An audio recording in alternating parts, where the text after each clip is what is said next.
Charles Baudelaire escreveu o seguinte: a dança é poesia com pernas e braços.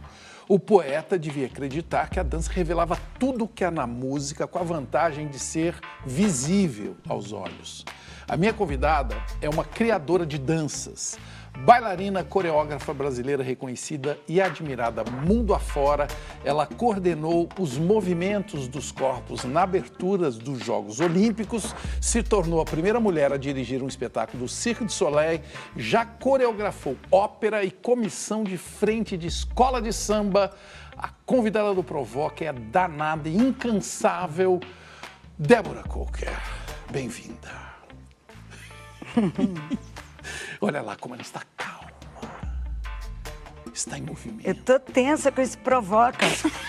Imagina.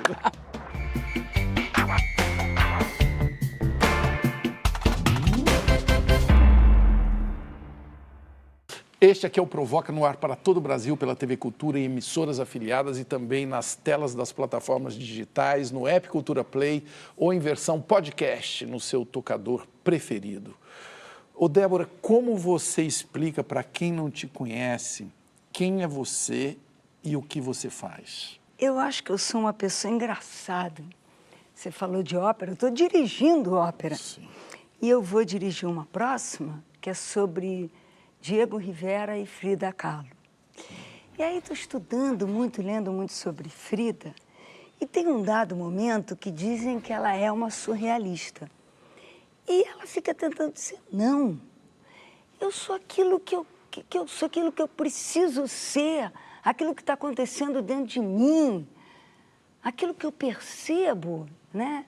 É quase como se ela dissesse, eu expresso aquilo que eu sinto, aquele turbilhão que está acontecendo dentro de mim. Eu me sinto um pouco assim, Marcelo, eu me sinto um pouco... as coisas que acontecem, os sentimentos, os meus pensamentos. E mesmo com o tempo passando, eu me reconheço às vezes uma menina, assim, ou irradiante, ou furiosa, ou indignada, e tendo que expressar aquilo através das pernas e dos braços, como esse tal de Charles já disse muito bem.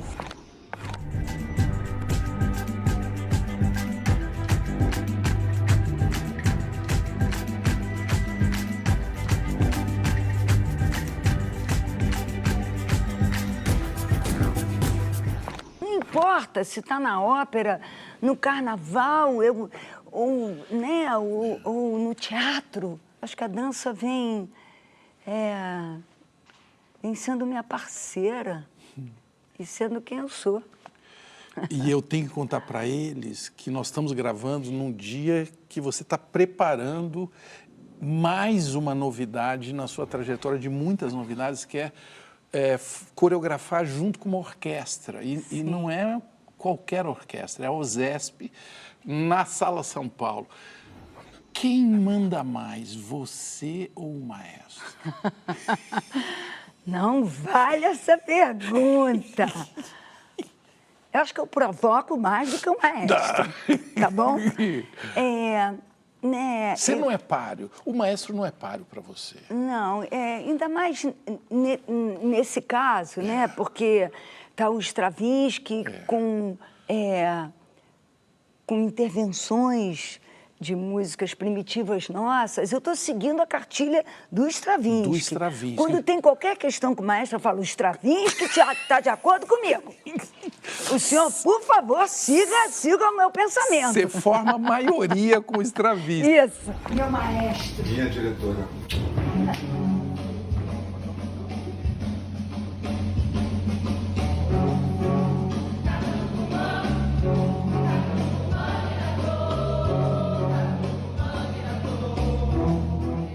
Então vamos falar da Sagração, porque esse espetáculo, ele se juntou à Sagração da Primavera, do Stravinsky, com povos originários brasileiros, com indígenas brasileiros. Sim. Né?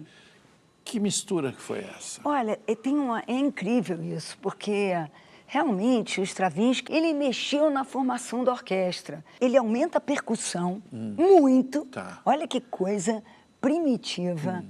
Olha que coisa ligada à terra, ligada a buscar sonoridade, porque a percussão nada mais começa do que com os pés batendo, Sim. com as mãos batendo. Né? E ele também mexe nos sopros, ele aumenta a quantidade e ele muda, por exemplo, o fagote, ele entra numa escala, que é na escala do clarinete, ele faz uma bagunça, né? Na organização cartesiana lá da orquestra. É incrível isso, porque realmente o Stravinsky ele fez uma pesquisa, um trabalho, uma experimentação da sonoridade primitiva. Então, por exemplo, tem instrumentos indígenas daqui. Basicamente, a gente trabalhou com músicas da aldeia Cuicuro. E tem muitos instrumentos, especialmente flautas e sons, que são ali primos.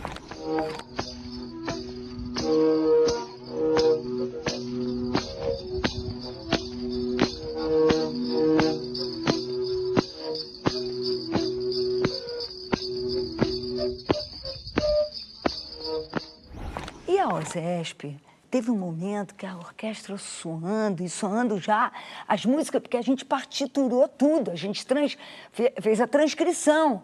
Então, as músicas indígenas, algumas coisas eletrônicas a gente está usando o sampler, porque eu não queria fazer uma coisa, nem o Stravinsky, eu não queria fazer uma coisa romântica, bucólica, da floresta, mas eu trouxe sons da floresta, então eu deixei isso de uma maneira eletrônica. E aí tem as músicas indígenas e a orquestra tocando. Mas aí o bambu sobe, aquele bicho em cima da orquestra, procurando aquele som.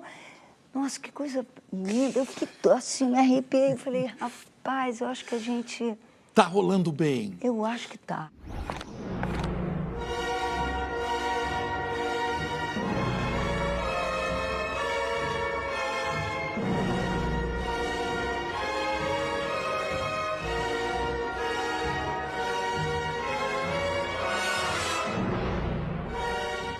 Na preparação desse espetáculo, o que você aprendeu com os indígenas? Olha,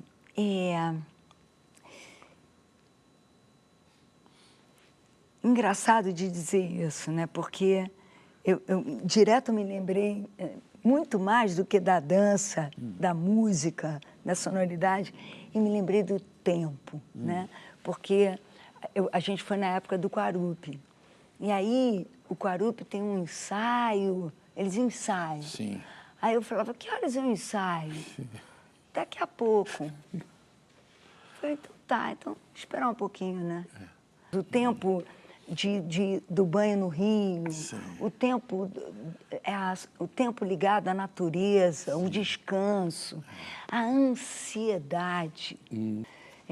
Não sendo contra a evolução, a tecnologia, nada disso. Mas de você viver para aquele dia, para aquele momento, de não ter tanta projeção do que você, sabe, né? O sonho ser algo daquela noite, a transformação sua dentro de você. E eu mudei muito o meu espetáculo, depois que eu tive essa visita ao Xingu e fiquei com eles lá, muito por essas histórias, por essa vivência. E aí aí deita na rede, aí vai fazer o xixi, aí vai lá fora, vai ter a onça ou não vai ter a onça, não tem banheiro, aí não tem a luz. Aí né, a lida com você fazer o xixi no meio da noite, são coisas tão... tão... De verdade, né? Que tá ali, né? É tão aquilo.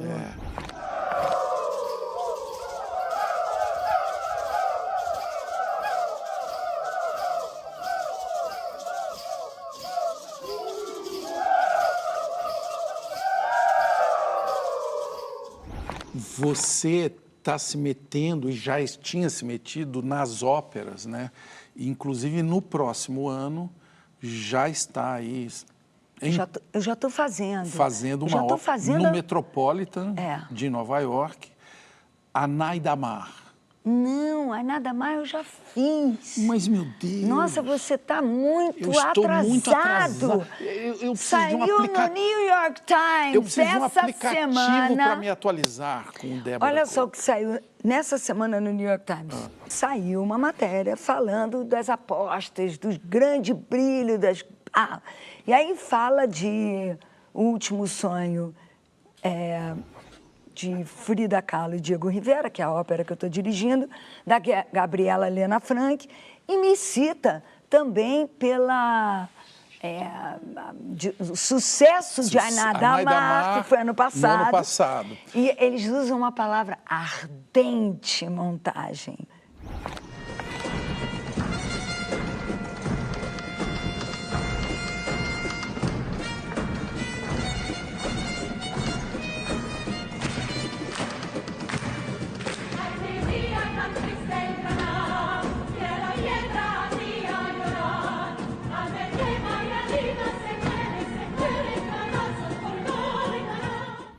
Tem um lado que você fala, a Débora Coker dirigindo ópera, uma pessoa da dança, não sei o quê.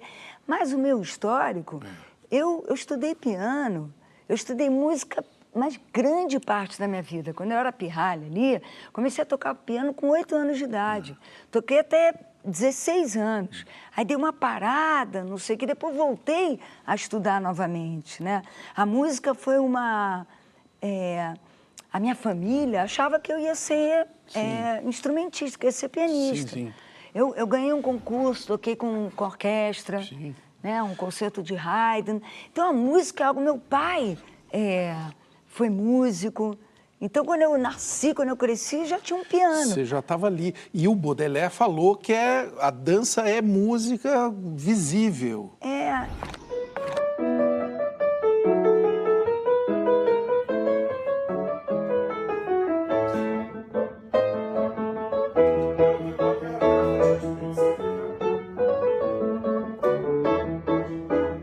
Aqui tem gente que faz pergunta para você também, chegaram muitas.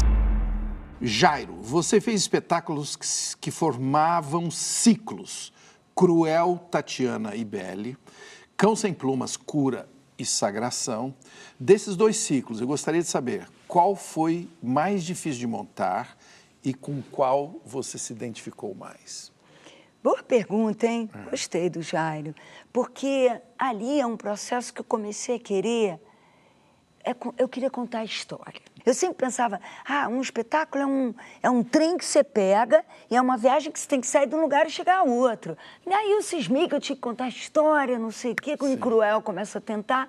Quando eu vou para Tatiana, que é um Pushkin, né, que tem personagens... Então, eu falei, puxa vida, a dança, contar a história.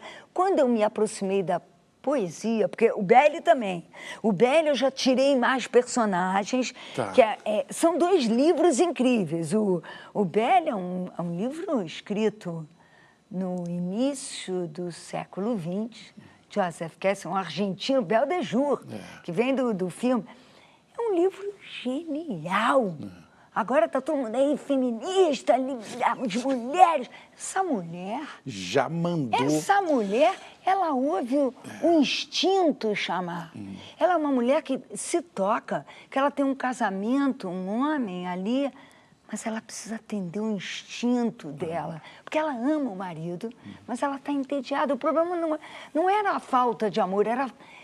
ela precisava conhecer o submundo, outras coisas. E não era permitido para uma mulher isso. Je dis de descendre. Mais pourquoi? Allez, viens. Mais laisse-moi! Allez, viens. Laisse-moi! Viens. Laisse-moi! Você está falando da trilogia que você menos gostou com uma paixão que você por vê... quê? Não, que você... Esse é o jeito de você trabalhar. É verdade, eu sempre brinco que eu me apaixono e o João Elias quem manda. É só para você ganhar, né? Você ganhar a força dele, que é um parceiro... Não, é um parceiro... De muito tempo. É o meu grande parceiro de vida e profissional, né? A gente tem 30 anos essa companhia. Que coisa. A gente já foi casado. O que é mais importante é que a gente tem admiração um pelo outro, mas um provoca o outro. Olha aí. Porque se parar de provocar... A provocação é boa, então, para a vida da gente. Tem que ser assim, Marcelo, eu Que acho receita assim. boa. Eu acho que a gente... eu acho que tem uma coisa que você, com o tempo... É claro que você vai cansando de certas coisas, tem coisas que você não quer mais fazer, mas... sem paixão. Não. E tem mais, o João sempre falou uma coisa e eu concordo. Qualquer coisa que você faz pensando, vou ganhar dinheiro, dá errado. Dinheiro é sempre bom. Claro. E quanto mais, melhor. Não só bom, como necessário para manter. Fundamental. Um trabalho como o meu hoje em dia é assim, né? Mas... guerrilha. Você fazer coisas sem dinheiro, você faz. Sim. E muitas vezes o sucesso até hoje é inexplicável. Mas não achei, não procurei. Pra você ver que eu procurei. Eu procurei fumar cigarro Hollywood, que a televisão me diz que é o cigarro do sucesso. Eu sou sucesso. No posto S, eu encho o tanque do carrinho, bebo só com cafezinho que acontecia da matriz. There's a tiger no chassi. No próximo bloco, eu vou entender melhor uma profissão que está em alta, chamada diretor de movimento, com a minha especialista. Até mais.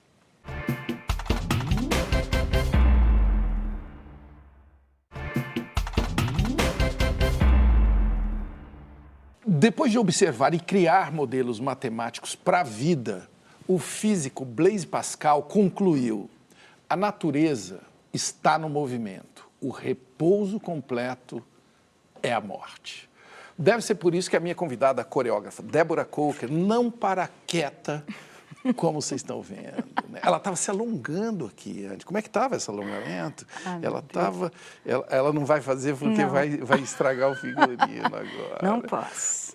A Débora, você foi pioneira numa coisa chamada direção de movimento, que hoje é uma tarefa crucial, não só nos espetáculos de teatro, ópera, dança, mas no cinema, em todos os cantos.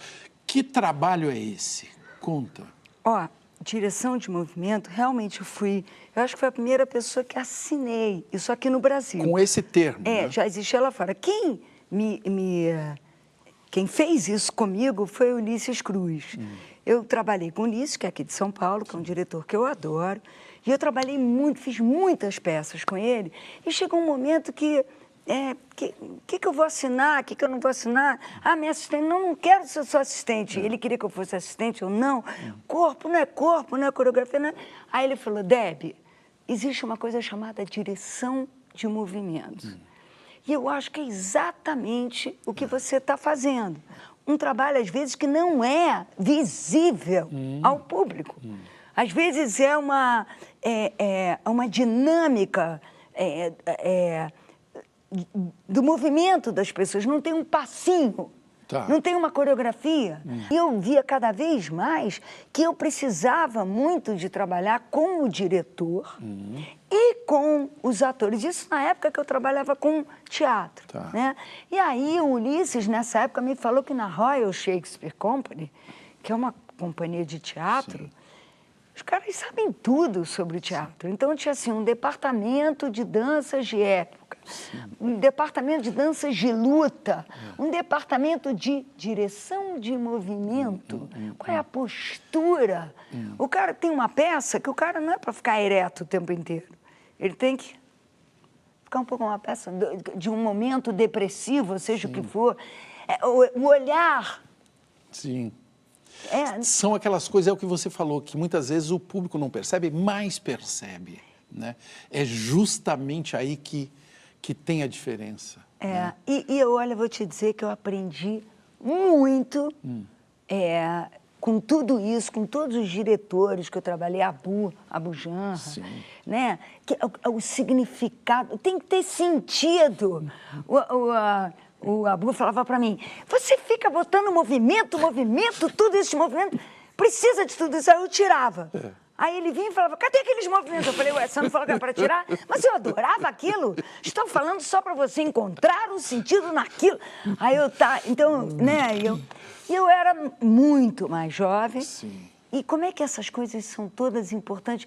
Isso, Marcelo, a direção de movimento também encosta na ideia de quando você é um coreógrafo e quando você, além de ser coreógrafo, vai virando um diretor. Um diretor. Da sua própria companhia. Contando a sua história ali, né?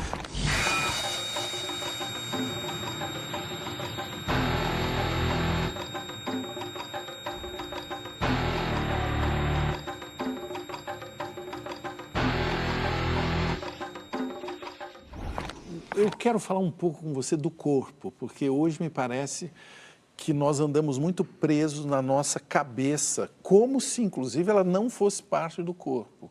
Você concorda com isso? Como fazer para ouvir uma pessoa com o corpo? Ou como fazer para se expressar de uma maneira mais completa?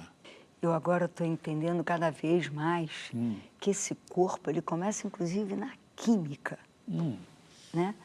Às vezes um cara está sem energia, ele tem que ir num terapeuta, num psicólogo, está deprimido. Às vezes ele está precisando, sabe o quê? De ferro. Às vezes ele está precisando de vitamina D. Sim. Entender a organicidade do seu corpo.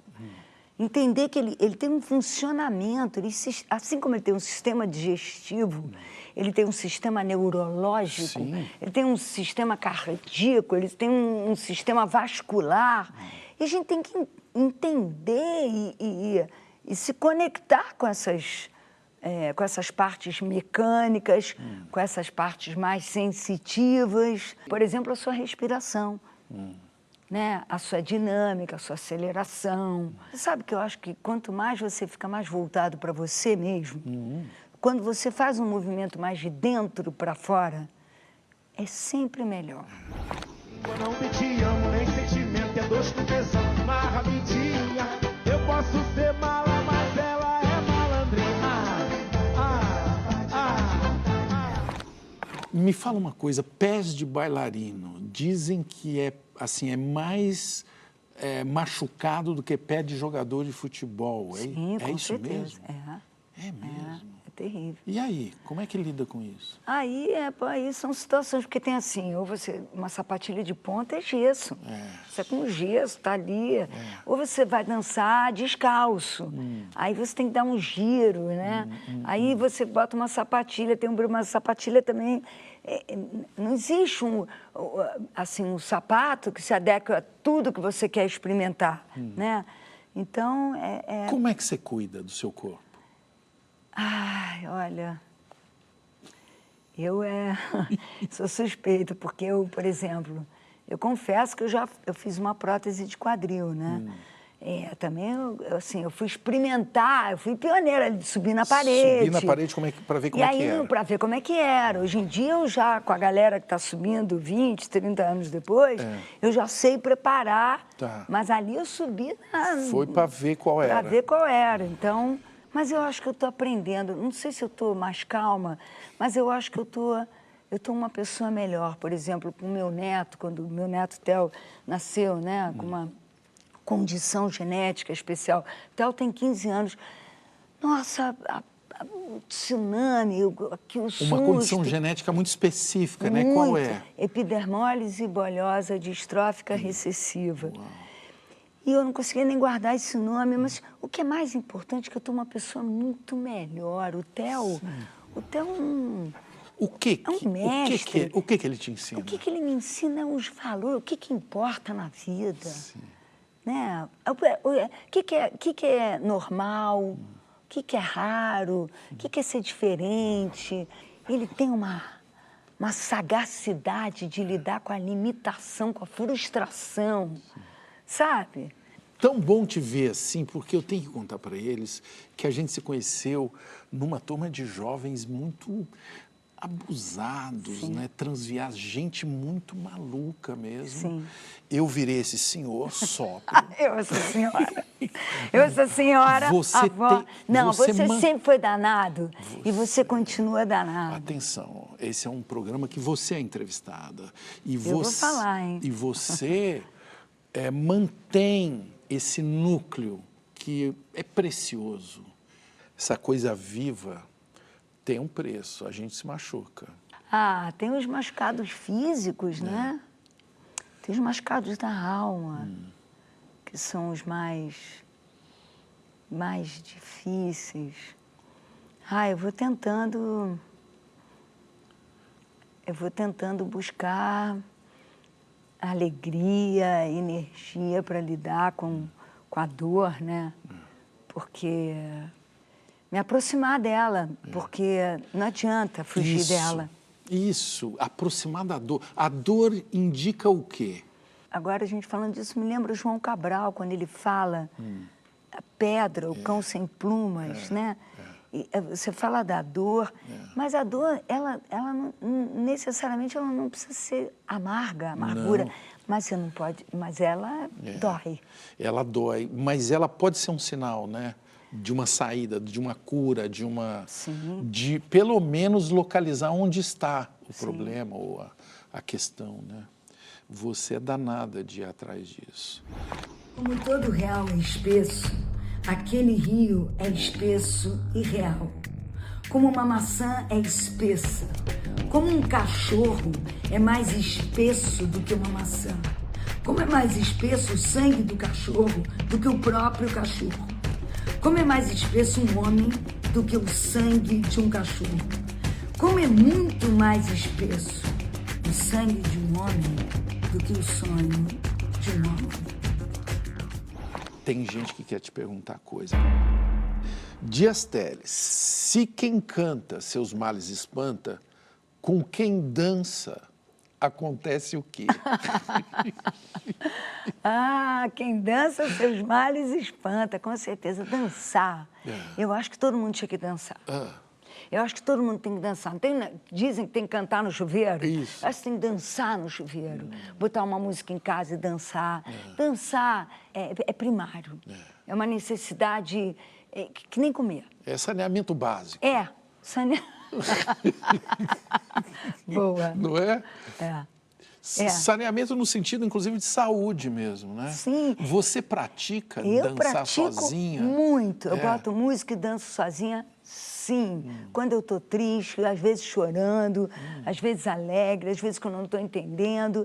E eu nem antes, eu gostava de ir à festa, eu ficava muito chateada quando eu ia na festa, as pessoas queriam conversar sobre as coisas, eu queria dançar.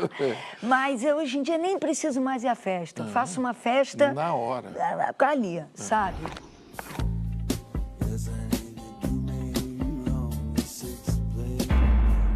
Marilande Fátima, como faz a seleção de bailarinos e como considera o perfil de cada um deles nas suas coreografias? Amo a Débora Coukre, já assisti 4 espetáculos da companhia, ela é simplesmente sensacional. Como a gente faz uma audição? Para mim, o básico é uma boa aula de balé. Tá. Às vezes, uma boa aula de balé já, né? Mas, às vezes, uma pessoa não fez uma tão boa aula de balé e fala, continua. Quero ver. Me instigou alguma coisa que eu vi ali. Você vê musicalidade, você vê disciplina, você vê coordenação, habilidade e o físico, que também conta. Mas é isso. Depois eu vejo um pouco de frases dos meus trabalhos, de preferência de todos os trabalhos muito distintos um do outro, e depois uma improvisação, um trabalho que a pessoa tenha dela. Que a pessoa apresente. Então, isso é a programação para eu tentar ser o menos injusta possível. Qualquer audição, eu sempre falo, gente, a gente vai buscar uma justiça que não existe. Sei. Né? O mundo é injusto. E aqui continuaremos a ser. Você já avisa. Eu já aviso. Meu Deus. Não vou blefar. Ai.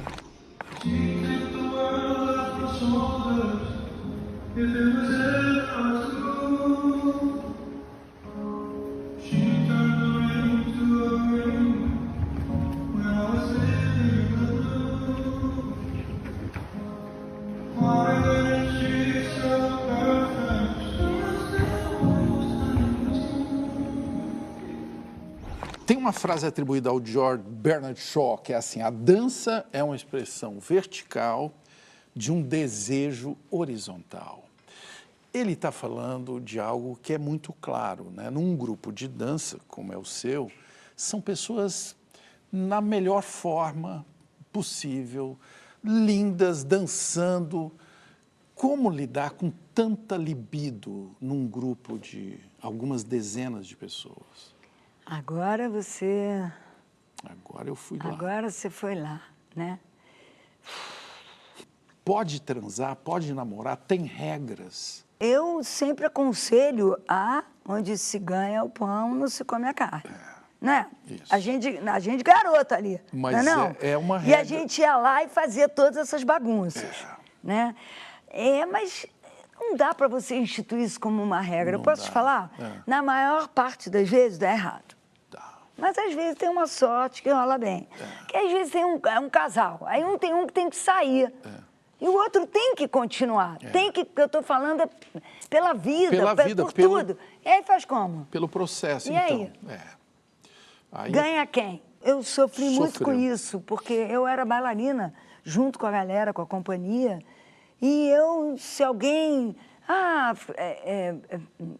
sei lá, ali era...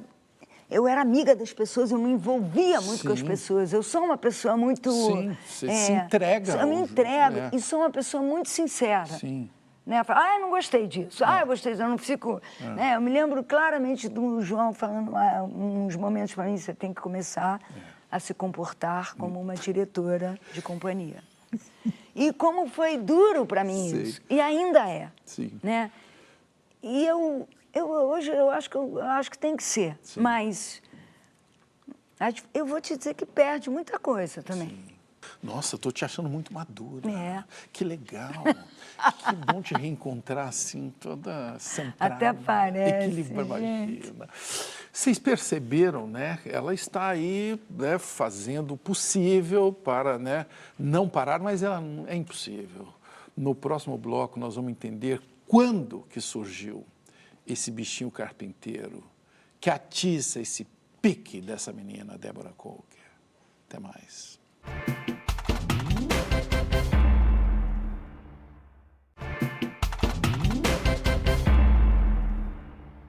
Luiz Galvão escreveu, Moraes Moreira musicou e os Novos Baianos jogaram no mundo o seguinte: no canto do cisco, no canto do olho, a menina dança. E dentro da menina, a menina dança.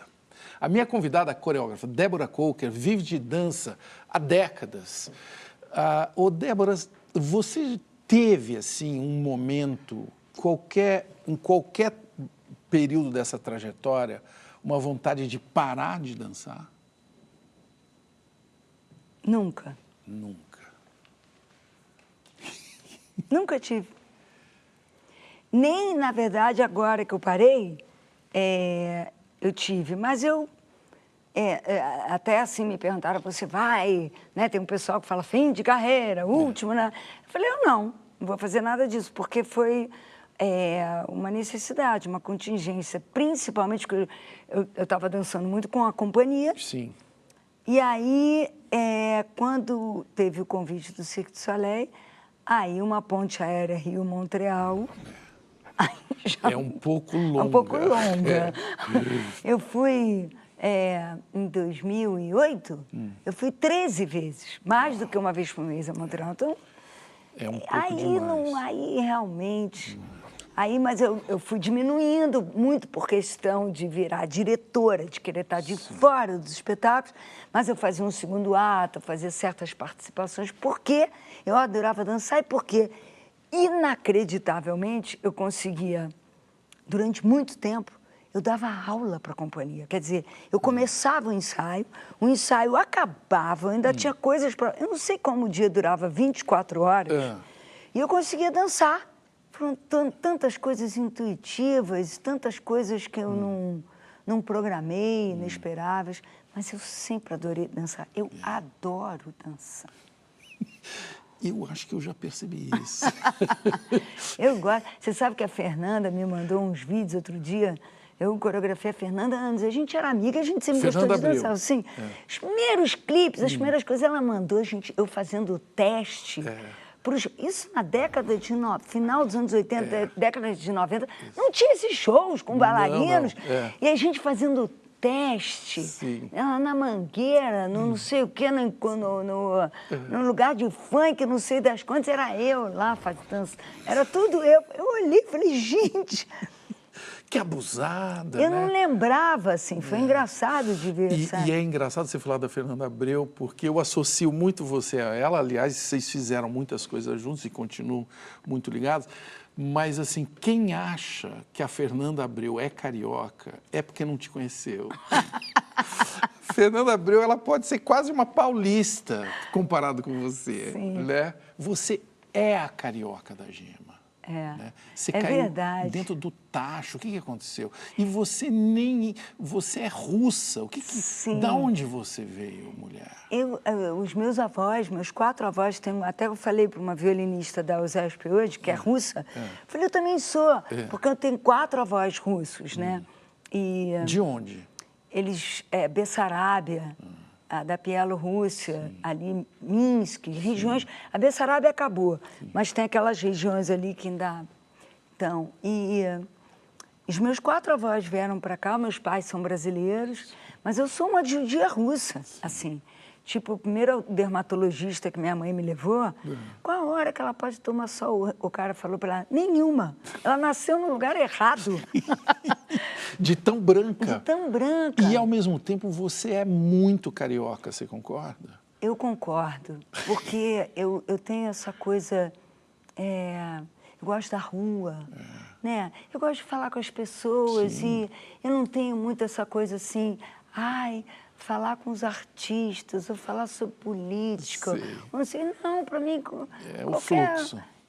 Qualquer bom papo. Pô, eu realmente gosto de assim, tomar uma cachaçinha, jogar uma conversa. Essa fora. E, ao mesmo tempo, uma pessoa disciplinada. Isso é uma coisa que, para mim, é muito maluca, assim. Precisa, né? Quem vê um espetáculo seu... Existe uma precisão ali suíça.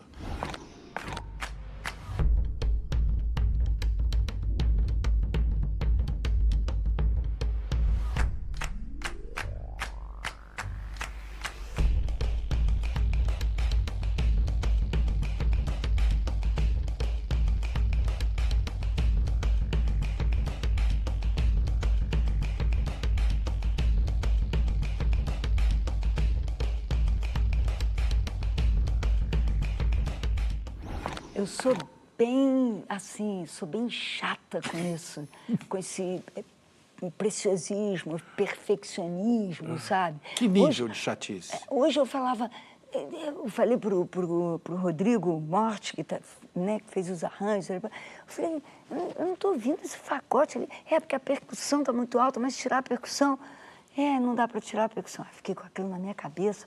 Mas não é um corno inglês, não é o fagote. Sim, mas só é um. Aí, tal, continua. Aí eu falei, gente, vou dar algum jeito.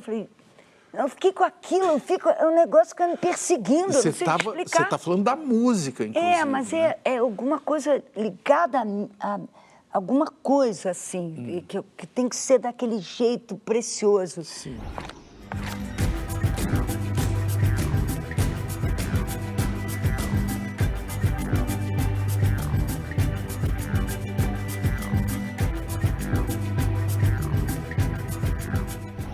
Você se lembra quando que a dança te pegou? Eu tenho uma coisa assim na minha cabeça, porque teve um momento que eu tocava muito piano, estudava muito piano, com grandes professores, pessoal da ProArte.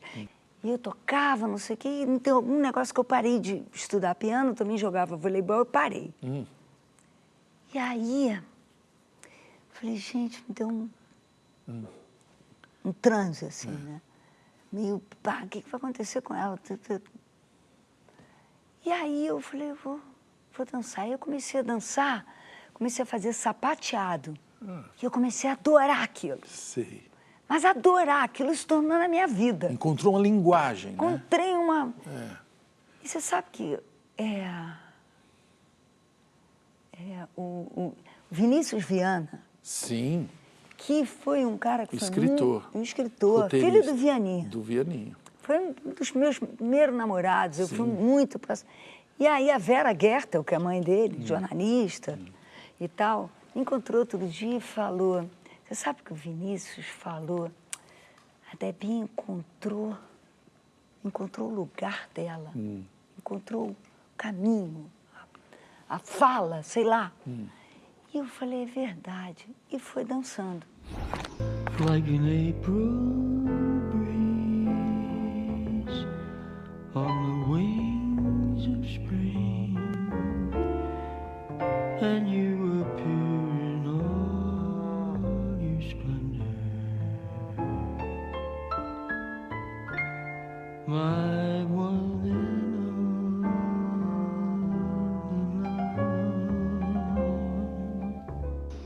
Em que momento um rapaz chamado Gringo Cardia entrou na sua vida? Porque eu não consigo pensar um sem o outro, né? É uma junção, né? Ó, o Gringo, a gente se conhece um pouco antes, porque o Gringo fazia arquitetura na Nacional, na UFRJ. Eu tive um namorado, o Hermano, Hermano Viana, mas que não era o... Não é o Hermano, irmão do Herbert não. Viana. De maneira O antropólogo. Era o surfista, arquiteto. Sim. E eles estudavam juntos e tal, e era uma turma, uma galera, Luiz Stein, Sim. a Lena, o Gringo, uma galera ali. Assim a gente se conheceu. Isso eu tinha 18 anos, 17, 18 anos. Eu fazia faculdade, psicologia, não sei o quê. E aí, logo em seguida, eu já estava dançando. Eu já estava no Coringa. Eu já estava com o Coringa, com a Graciela, não sei o quê. E a gente ali, a Lena, uma turma ali, acaba levando o Gringo e o Luiz, que eram juntos, a Bela Arte, que era uma dupla, para fazer umas coisas, fazer os primeiros cartazes do Coringa. Sim. E a gente foi se conhecendo. Aí, em seguida, a gente começou a fazer coisas com a Intrépida. Aí Intrépida Trupe. Intrépida Trupe. Aí não sei o que, aí tava a Blitz. Sim. Aí a Fernanda, e eu dançava com a Fernanda, eu fazia aula com a Fernanda. E ali a gente se conhece. E a gente vai começando a se criar junto. E o Gringo sempre gostou, o Gringo adorava acrobacia. Sim. Ele dava mortais, ele adorava. Sim. O Gringo sempre foi uma criança. Sim. E é uma parceria artística mesmo, de criação de obras, né? De cenários, de linguagens, né? É uma coisa que aí uma coisa entra na outra direto, né? Sim, porque eu tive o meu trabalho teve essa investigação do espaço. E é ele quem constrói os espaços junto comigo. Às vezes são espaços que eu proponho e não ele. Mas aí ele vem, a ideia da parede é minha, mas ele vem com aquele azul, com aquela bola vermelha. Ele é um craque. Ele, né, aí a roda da maneira, coisas e eu vou dizer que é uma dupla que se provoca.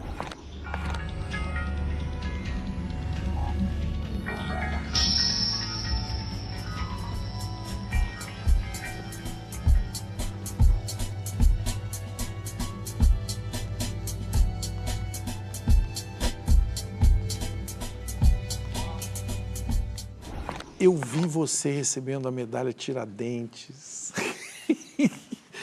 E você, assim, demonstrou com todo o corpo, né, a sua felicidade. Como foi essa cena? Olha, eu não tinha noção, né, e mais uma vez o João, eu não tinha noção da importância, porque essas coisas políticas, essas coisas institucionais, né, são...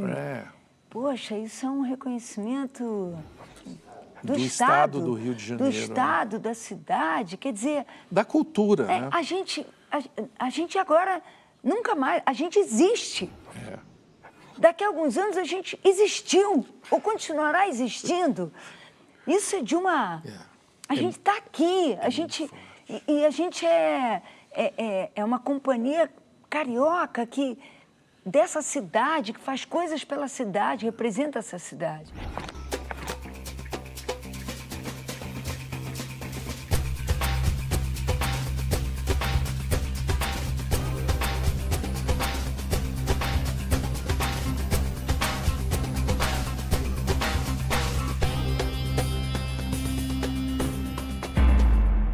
vai responder perguntas de vocês.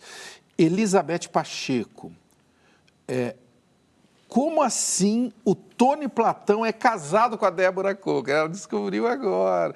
Conta quem é este menino, seu companheiro. Tony, é difícil, agora o Tony está num momento difícil. Ele está encarando um desafio grande de Eu saúde. vou ter medo até de me emocionar. Mas ele está encarando, ele está lutando, ele já está me ensinando a potência da luta pela vida, né? Que é essa força, que quem perde, quem não luta. Né? Eu aprendi isso agora há pouco. O Tony, ele é um menino, ele é um cara, ele é um cantor excepcional e ele é uma pessoa muito especial, muito. Ele é muito único. Ele é muito querido. Ele gosta das pessoas, ele aceita as pessoas como elas são.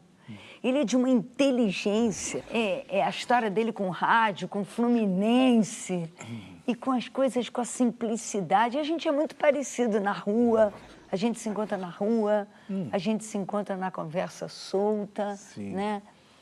E a gente é isso, a gente faz família rápido. Os amigos, sabe? Até bem cedo, esperei pelo telefonema, tapando com peneira o sol que vai nascendo.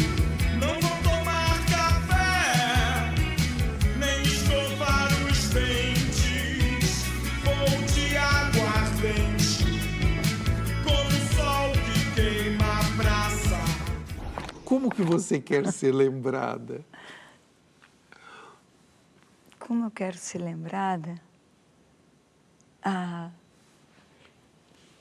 Uma boa pessoa, bacana, uma boa avó, fazia uns espetáculos que, sei lá, ali, com um monte de gente. Eu quero ser lembrada como uma pessoa que respeita as pessoas. Eu acho que a coisa mais importante é o respeito, sabe? Claro que eu quero que o meu trabalho seja algo que faça com que as pessoas fiquem cada vez mais livres, que influenciem as pessoas nesse sentido, sabe? De ficar, isso é dança, né? Ficar meio, né? Sair dessa caixinha chata, né? Mas eu quero isso, quero que, Débora é uma pessoa legal, brava, mas legal. Agora, tá vendo que ela se entregou aqui. Então, me diga uma coisa mais simples. O que é a vida, Débora Coker?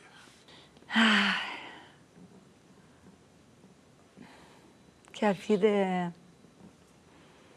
é lutar para ficar vivo nela. Acho que é isso. Nesse momento, eu penso nisso.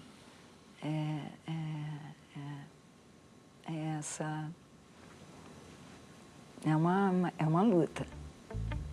Como dizia o Domingos Oliveira, a vida não é bolinho, não. Então, acho que a vida é uma luta muito, muito firme, muito feroz pela existência.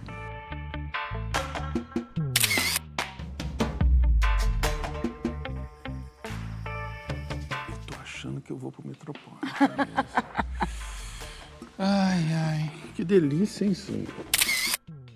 Você preparou umas perguntas, hein? Uai, mas não é Mas como é que é? As pessoas mandaram as perguntas agora ou você já tinha avisado? Não, a gente avisa eles nas redes do programa e chegou muita pergunta para você. Chegou muita.